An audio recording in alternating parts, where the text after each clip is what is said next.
그런 환난과 고난과 어려운 상황들 가운데 하나님의 도우심을 구해야 한다라는 겁니다. 이 말씀은 우리 80편 4절을 한번 봅시다. 만군의 하나님 여호와여, 주의 백성의 기도에 대하여 어느 때까지 노하시리까 했습니다. 시이면서도 이 속에 뭐가 있냐? 기도문이 있는 거죠. 그리고 이 80편 속에 하나님의 은혜와 하나님의 구원과 하나님의 도우심을 간구하는 기도의 내용들이 있다라는 겁니다. 7절 보시면 만군의 하나님이여 우리를 돌이키시고 주의 얼굴빛을 비추사 우리로 구원을 얻게 하소서 했습니다. 결국 무엇을 구하느냐? 하나님의 도우심으로 구원을 얻기를 원한다라는 거죠. 그래서 우리 인생은 우리 스스로 살아서 온전할 수 있다. 우리는 우리 스스로 우리의 몸이 건강하고 강건하고 잘 될 때는 우리 스스로 뭔가 할 수 있다고 생각하지만 결국 병들고 노쇠하고 세월이 흘러가면 끝날 수밖에 없는 인생이다라는 겁니다. 우리의 앞날을 누가 압니까? 우리가 알 수 없죠. 우리의 육체의 다음을 누가 압니까? 우리가 다 알 수가 없죠. 당장 지금은 육체가 괜찮고 살만하고 강건하고 시간들이 허락되니까 괜찮다고 생각하지만 얼마 남지 않다는 거죠. 그러니까 우리의 도움을 누구에게? 하나님께 맡겨야 한다는 겁니다. 8절에 주께서 한 포도나무를 애굽에서 가져다가 열방을 쫓아내시고 이를 심으셨나이다 했습니다. 이 80편 8절은 앞에서 우리가 보았던 78편, 77편에서 나와 있는 이스라엘 백성의 구원과 연관성이 있습니다. 애굽에서 가져다가 하시니까 어디서 가져왔느냐? 애굽 땅에서 가져왔다. 애굽은 이스라엘 백성이 포로되었던 땅이라는 거죠. 이스라엘 백성들이 갇혔던 땅이다. 그 갇혔던 땅에서 가져다가 포도나무를 가져다 애굽에 있는 포도나무가 아니고 애굽에 있었지만 애굽의 것이 아닌, 그러니까 우리는 이 세상에 있지만요, 우리가 항상 구약을 해석할 때 애굽은 항상 어디다? 이 세상이다. 이 세상에 우리가 있지만 우리는 이 세상에 속한 자가 아니고 하나님 나라에 속한 자다라는 거죠. 그러니까 애굽에 있는 한 포도나무였지만 애굽의 것이 아니고 하나님께서 거기 두신 포도나무다는 거죠. 그것을 가져다가 민족들을 쫓아내시고 가나안 족속과 히위 족속과 여부스 족속과 기르가스 족속과 겟 족속과 하여튼 그 가나안 땅에 있는 그 족속들을 다 쫓아내시고 그 민족들을 다 쫓아내시고 이렇게 보는 거죠. 이 말씀을 그렇게 연결하면 이해가 되죠. 그 애굽 땅에 있던 하나님의 포도나무, 하나님의 것이고 하나님 앞에 존귀한 자들이었지만 그들이 애굽 땅에 살았다는, 거하였다는 거죠. 그들을 거기서 나오게 하셔서 적과 꿀이 흐르는 가나안 땅에 거기에 속했던 그 민족들, 족속들을 쫓아내시고 거기에다가 심었다는 거죠. 심었다는 것은 거기 살게 하셨다는 거죠. 이스라엘 백성을 그 애굽에서 끌어내어 그들을 나오게 하셔서 해방하게 하셔서 가나안 땅에 들어와 살게 하셨다라는 겁니다. 누가? 하나님께서 하셨다라는 거죠. 이 말씀을 통해서 우리가 무엇을 볼 수 있느냐? 하나님께서 이루셨다라는 거죠. 우리의 구원과 우리의 은혜와 우리가 바라보고 있는 하나님 나라의 소망들은 누가 이루셨냐? 하나님께서 이루셨다라는 겁니다. 여러분, 우리가 항상 조심하고 주의해야 될 것, 지난주도 잠깐 말씀드렸지만 모든 문제의 주제와 주격이 누구에게로? 하나님께로 맞춰져야 되는 겁니다. 찬양을 들으니까 참 은혜가 되고 노래를 부르니까 참 위로가 되고 참 노래가 듣기 좋고, 그래 노래가 위로가 되고 듣기 좋고 우리에게 은혜가 되기도 합니다. 하지만 주제가 누구냐? 하나님이죠. 이 노래가 나를 위해서 있는 게 아니에요. 우리가 하나님의 이름을 부르고 하나님의 이름을 높이니까 은혜가 됩니다. 그 하나님을 찬양하니까 기쁨이 있습니다. 그럼 하나님을 부르는 이유가 나의 기쁨을 위해서 부르냐? 그렇지 않죠. 이게 주어가 되는 게 아니에요. 이게 주격이 되는 게 아니에요. 내게 기쁨이 있는 게 주격이 되는 게 아니에요. 우리가 선물을 준비해서 아버지 생신이라고 아버지에게 선물을 드렸다. 드리고 나니까 기분이 좋더라. 그래서 우리는 기분이 좋게 하기 위해서 선물을 드려야 한다. 아니죠. 기분이 좋은 것이 목적이 아닌 거죠. 교회 청소하니까 마음이 시원하고 쓰레기가 없어지고 지저분하게 깨끗해지니까 마음이 후련하더라. 그래서 청소하는 거 후련한 것을 위해서 한다. 그럼 길거리 가면서 계속 청소하지. 그 후련하고 기쁜 것을 위해서 하는 게 이게 목적이 아니에요. 이것은 부가적인 거죠. 부가적인 거. 근데 많은 사람들은 뭘 쫓아가냐? 이 보이지 않는 부가적인 것을 쫓아가는 거예요. 왜 그렇게 돈을 많이 들여서 좋은 차를 몰고 다니려고 하느냐?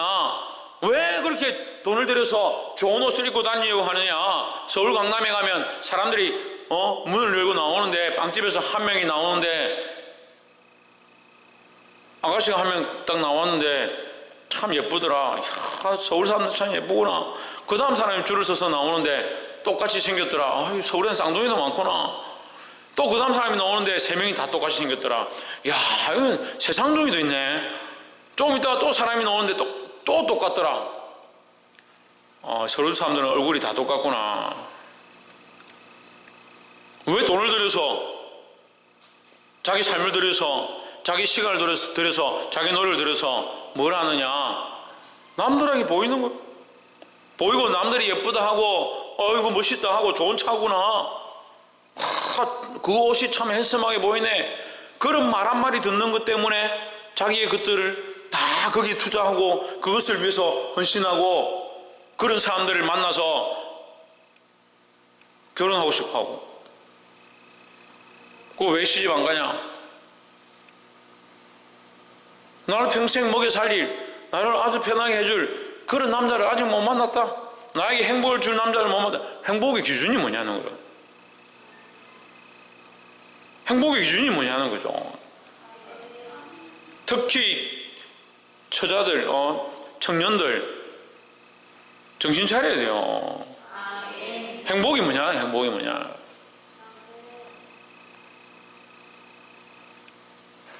자기가 좋아하고 자기 기뻐하는 것들 위해서 자기 인생을 거기 투자해버리는. 삶이 중요하고요. 그거보다 중요한 것은 하나님의 영광을 위해 살아가는 거고요. 근데 뭐가 더 큰지를 모르는 거예요.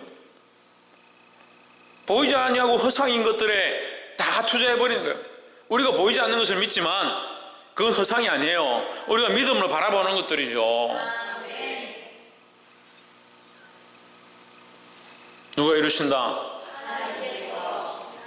하나님께서 이루신다는 거죠.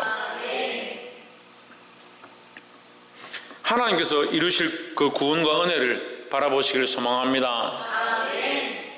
8절에서 뭘 얘기합니까? 그것을 심으셨나이다. 누가 이루셨다? 하나님께서 이미 이루셨다는 거죠. 우리의 구원은 하나님이 이루셨다는 겁니다. 그것을 믿고 살아가야 되는 거예요. 하나님께서 또한 이것을 완성하실 때까지, 우리를 완전히 구원하실 때까지, 하나님 나라에 인도하실 때까지 이 믿음으로 살아가야 되는 거예요. 이거 어떻게 생각합니까? 자꾸 보이는 것들 바라고, 보이는 것들 바라고.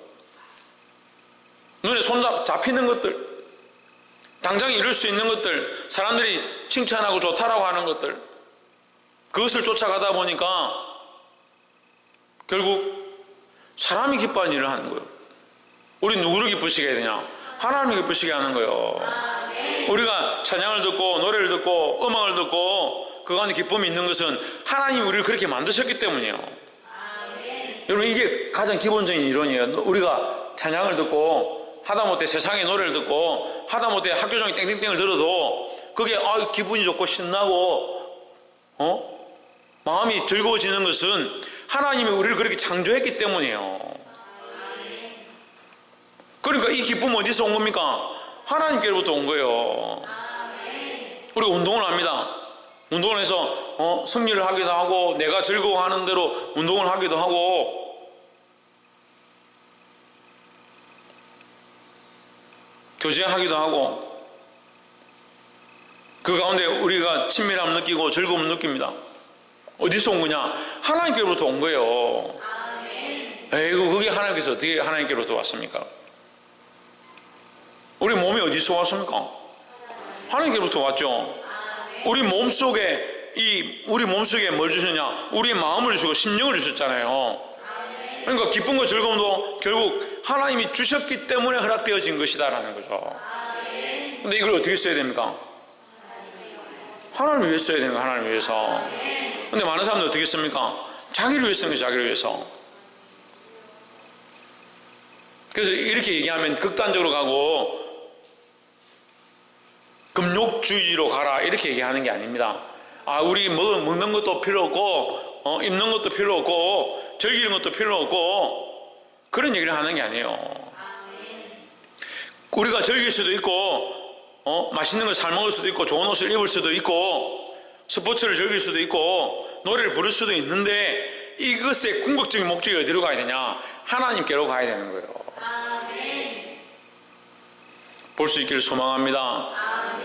우리의 기본이 하나님이 이루셨다, 하나님께서 만드셨다, 하나님 창조하셨다, 하나님 우리를 이곳까지 인도하셨다, 이런 생각들이 없으면, 이 기초가 되지 않으면 자꾸 누굴 위해 쓰냐? 자기를 위해 쓰는 거예요. 제가 레아의 노래를 듣고 좀 괜찮다라는 생각을 했지만, 그 레아의 노래 가운데 이제 결론적인 부분들이, 그래서 나를 하나님 위로하셨다, 그래서 내가 그 노래를 들을 때 기뻤다, 그 얘기를 들을 때 내가 위로를 받았다. 이 뭐가 없으면, 하나님 없으면 뭐가 되는 거예요? 자기가 위로받기 위해서 하나님을 존재케 하는 것처럼 보이는 거예요. 근데 이분이 사마리아의 여인의 노래를 부를 때 그 속에서는 자기 신앙의 고백을 하는 거예요. 하나님을 위해서 자기가 살아야 되고 하나님의 영광을 위해서 자기가 창조되었음을 고백하는 거예요. 그리고 우리가 이 관점들을 정확하게 들고 있어야 되는 거예요. 조금 잘못하면요, 자기를 위한 노래가 되고 자기를 위한 즐거움이 되고 자기를 위한 삶이 되는 거예요. 최원영 누구를 위한? 박근도 누구를 위한? 누가? 지대현 누구를 위한? 누가? 홍진우 누구를 위한? 예? 하나님의 영광을 위한? 누가? 그렇지. 할렐루야. 옆에서 한번 보죠. 하나님의 영광을 위한 내 삶을 만들어 갑시다. 내 삶을 하나님의 영광을 위해 써야 한다는 겁니다. 누가 주셨기 때문에? 하나님이 주셨고 하나님이 허락하셨다라는 거예요. 그러니까 사실 많은 사람들이 희생하고 선교사의 길을 가고, 심지어는 우리 믿음의 조상들이 순교의 자리 가운데 자기 목숨을 내어놓고 끝까지 믿음을 지켰던 부분들이, 왜? 하나님이 허락하셨고 하나님이 주셨으니까 내가 하나님을 위해서, 하나님의 영광을 위해서 내 목숨과 내 삶을 얼마든지 드리겠다라는 그런 믿음을 가졌던 거죠.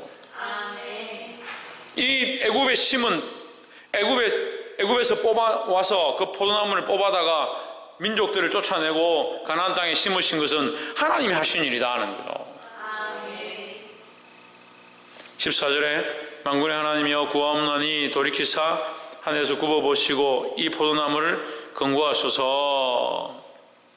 15절에 주의 오른손으로 심으신 줄기요 주를 위하여 힘있게 하신 가진이다 했습니다. 주의 오른손으로 심으시고 주를 위하여 힘있게 하신 가지다. 하나님께서 이렇게 갖다 옮기시고, 우리가 이 식물을 생각해 봅시다. 이 식물을 뽑아서 여기 옮기고 그냥 내버려두면 살 것 같아요? 식물을 옮기는 것만큼 힘든 일이 없어요. 소나무가 굉장히 비싸잖아요. 소나무를 파가지고 옮기려면 그 소나무의 크기의 몇 배 되는 땅을 파내야 돼요. 뿌리가 다치지 않도록. 그리고 할 수만 있으면 그 소나무 전문가들하고 제가 직접 만난 적이 있어요. 어떻게 하느냐 하니까 그 뿌리가 중요한 게 아니고, 뿌리도 중요하지만 뿌리에서 나와 있는 잔털이 중요하다. 그러니까 잔뿌리라 그러죠. 우리 머리카락처럼 가느다란 거 있잖아요. 그게 더 중요하대요. 그래서 이 잔뿌리가 상해버리면 영양소를 공급받지 못하니까 그 잔뿌리를 살리기 위해서 일부러 잔뿌리가 상하지 않도록 흙을 통째로 떠내는 거죠. 그리고 밧줄을 묶는 거예요. 왜? 이 흙이 떨어지면서 잔뿌리가 떨어져 버리니까. 뿌리는 남아있어도 잔뿌리가 떨어지면 그걸 갖다 옮겨도 죽는데요, 결국. 그래서 소나무나 이 식물을 이장하는 게 힘들다는 거예요. 그 하나님께서 그 포도나무를 옮기실 때에 얼마나 하나님께서 계획하시고 섭리하시고 은혜로 인도하시고 하나님의 사랑과 관습하심을 보이셨냐는 거죠.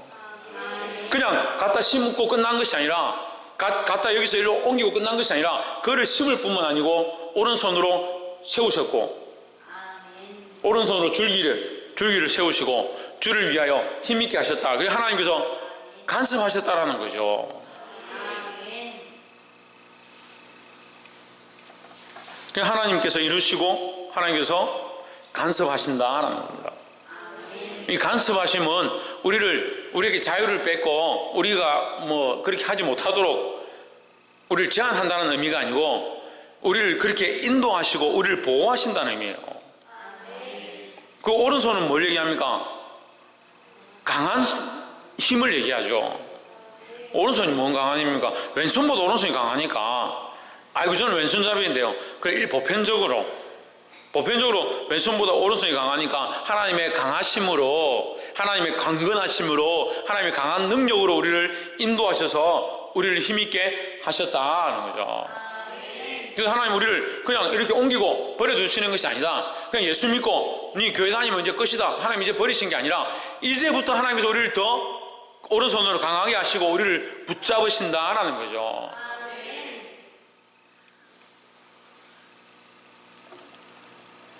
16절에 그것이 소화되고 작벌을 당하며 주의 면책을 인하여 망하오니 했습니다. 하나님 옮기셨는데, 하나님께서 그들을 바로 세우시고 강하게 하셨는데, 지금 오히려 어떻게 됐냐? 불타고 뱀을 당하고 주의 면책으로 말미암아, 주의 생망으로 말미암아 멸망하오니 했습니다. 하나님 그렇게 사랑하셔서 그렇게 어렵게 이것을 옮겨가지고 뿌리를 내리게 하시고 힘있게 세우신 그 나라를 왜 베고 불태우고 망하게 하시느냐? 그렇게 할 만큼 이들이 범죄했다라는 거죠.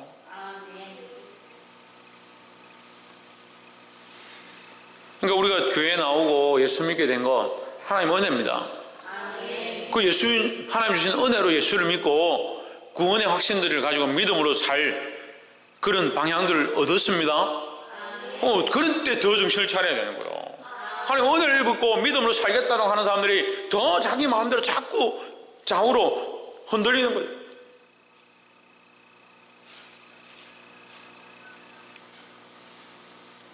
(17절에) 주의 우편에 있는 자 곧 주를 위하여 힘있게 하신 인자의 위에 주의 손을 얹으소서 했습니다.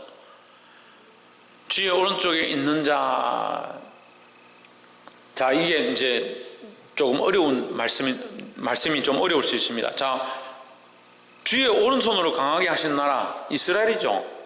주의 오른쪽에 있는 자 누구냐? 이스라엘이죠. 그 주를 위하여, 이게 이스라엘이라는 말과 동격이죠. 그래, 그 자는 누구냐? 오른쪽에 있는 자는 누구냐? 주를 위하여 힘있게 하신. 오른손과 힘있게는 같은 의미죠.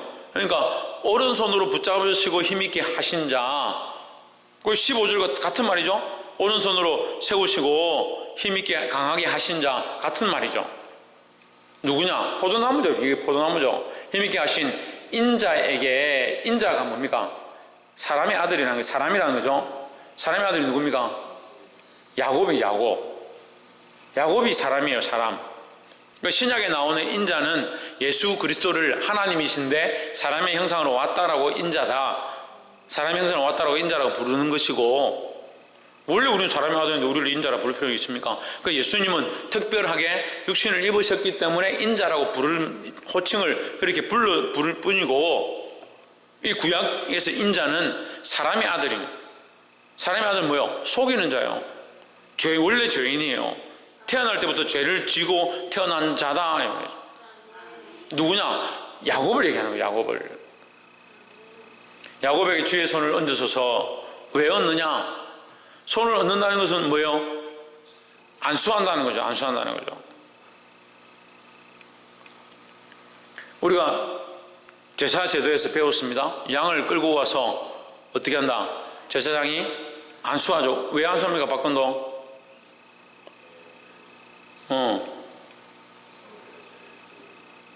백성들의 죄를 그 재물에게 전가시키는 거죠. 백성들이 죄인인데 백성들이 죄를 지었으니까 백성들을 다 도축해가 죽여버리면 죄 사할 사람이 없는 거, 다 죽었는데 무슨 죄를 사요? 죄 대가 지불이죠. 그러니까 죄 사할 수 있는 방법이 뭐냐? 이 짐승을 잡아와서 그 짐승에게 안수하면서 하나님 이 백성의 죄를 이 짐승에게 전가시킵니다. 이 짐승이 이 죄를 지고 하나님 앞에 피를 흘릴 때에 저들의 죄를 덮어 주시옵소서, 그 의미로 안수를 하는 거예요. 그 최고의 모양이 누구냐? 예수여 누구예요? 예수 그리스도죠. 예수 그리스도가 이 구약시대 때 수없이 해왔던 이 제사의 완결판이 누구냐? 예수 그리스도가 직접 제물이 되셔서, 예수님이 직접 제물이 되셔서 우리 죄를 위해서 십자가에 못 박혀 죽으시는 거죠. 그러니까 주의 손을 얻는다는 말은 용서하여 주소서, 죄를 사하여 주소서 하는 거죠. 19절에 18절에 그리하면 우리가 주에게서 물러가지 아니하오리니 우리를 소생케 하소서, 우리가 주의 이름을 부르리이다. 19절 만군의 하나님 여호와여, 우리를 돌이키시고 주의 얼굴빛을 비치소서, 우리가 구원을 얻으리이다 했습니다. 자, 그래서 말씀의 결론, 이제 19절이에요. 결론은 뭐냐? 우리가 구원을 얻으리이다. 우리의 구원이 누구에게 있느냐? 하나님께 있다는 거죠. 그래서 우리가 이 말씀의 모양들을 보면 포도나무의 모양으로 있을 때, 아무것도 할 수 없는 상태에 있을 때 하나님께서 우리를 뽑으셔서 가나안 땅으로 인도하셨다. 근데 범죄함으로 어떻게 다시 침을 당하고 버림을 당했다는 거예요. 하지만 회개하고 돌이키면 어떻게 하나님께서 구원을 얻게 하실 것이다 라는 거죠. 그런데 19절에 보면 참 애매한 단어가 나옵니다. 만군의 하나님 여호와여, 우리를 돌이켜 주시고 했습니다.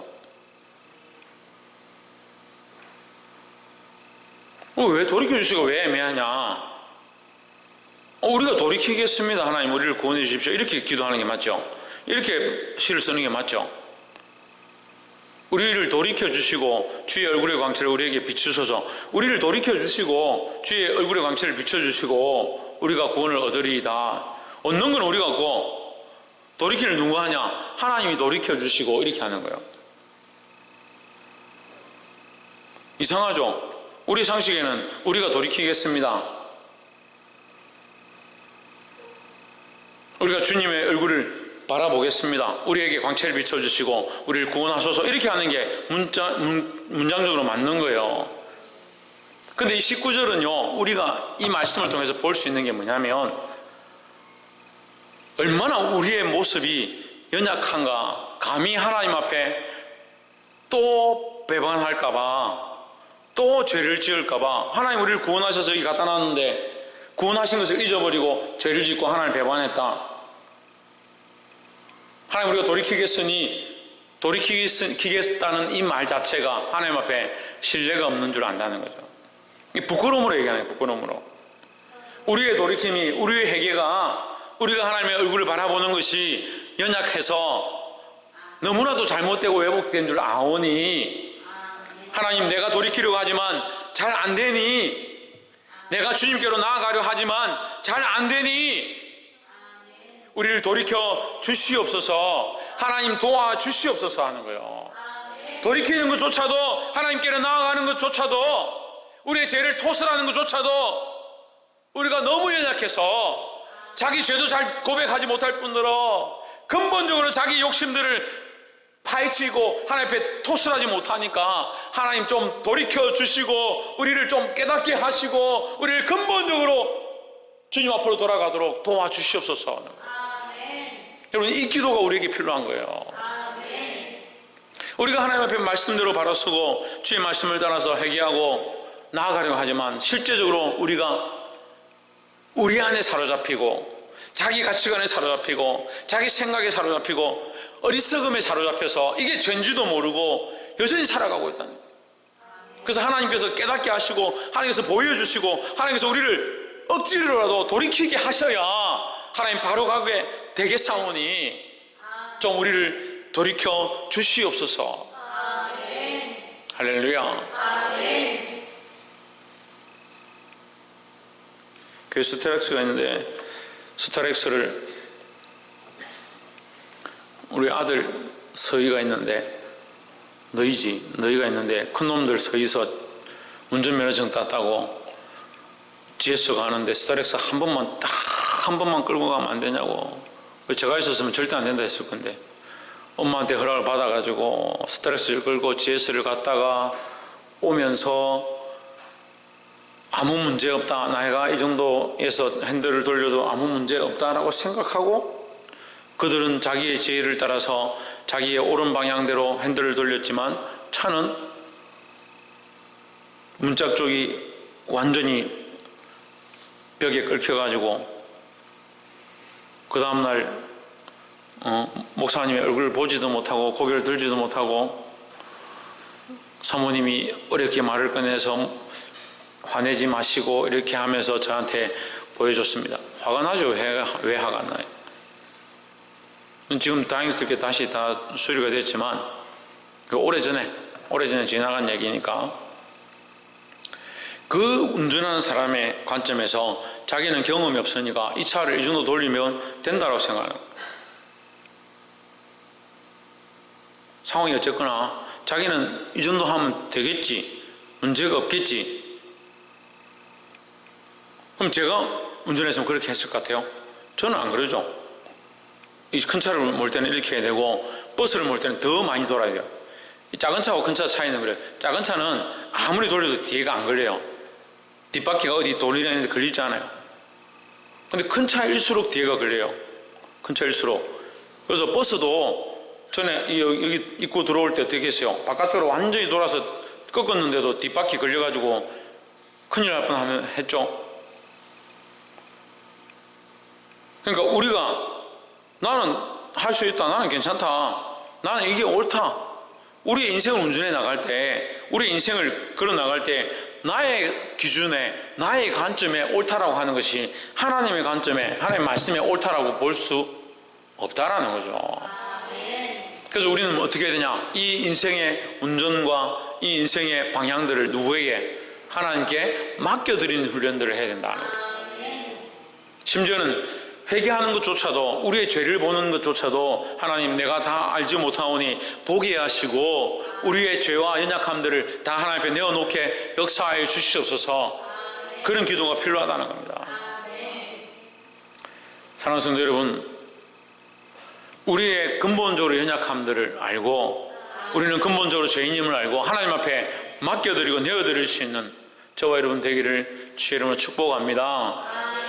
기도하겠습니다.